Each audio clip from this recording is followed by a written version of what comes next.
നമസ്കാരം. ഇന്നത്തെ സിനിമാ വാർത്തകളിലേക്ക്. മമ്മൂട്ടി, വിനായകൻ എന്നിവരെ കേന്ദ്ര കഥാപാത്രങ്ങളാക്കി നവാഗതനായ ജിതിൻ കെ ജോസ് സംവിധാനം നിർവഹിച്ച് കളങ്കാവൽ രണ്ടാം വാരത്തിലും തകർപ്പൻ വിജയം ഇപ്പോൾ തുടർന്നുകൊണ്ടിരിക്കുകയാണ്.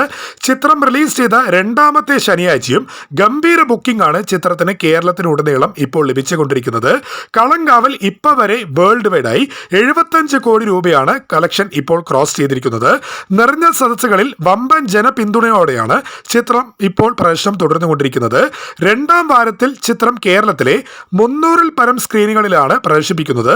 ജിഷ്ണു ശ്രീകുമാറും ജിതിൻ കെ ജോസും ചേർന്ന് തിരക്കഥ രചിച്ച കളങ്കാവൽ മമ്മൂട്ടി കമ്പനിയുടെ ബാനറിൽ നിർമ്മിച്ച 7ാമത്തെ ചിത്രം കൂടിയാണ്. ദുൽഖർ സൽമാന്റെ വേഫർ ഫിലിംസ് ആണ് ചിത്രം കേരളത്തിൽ വിതരണം ചെയ്തത്. മമ്മൂട്ടി, വിനായകൻ എന്നിവരുടെ വിസ്മയിപ്പിക്കുന്ന പ്രകടനം തന്നെയാണ് ചിത്രത്തിന്റെ മെയിൻ ആയിട്ടുള്ള ഹൈലൈറ്റ്. റിലീസ് ചെയ്ത ആദ്യ വാരത്തിൽ തന്നെ 50 കോടി ക്ലബിൽ എത്തിയ ചിത്രം കൂടിയാണ്. ഏറ്റവും വേഗത്തിൽ 50 കോടി ക്ലബിൽ ഇടം പിടിച്ച മമ്മൂട്ടി ചിത്രം എന്ന റെക്കോർഡും സ്വന്തമാക്കി ഇപ്പോൾ കളങ്കാവൽ.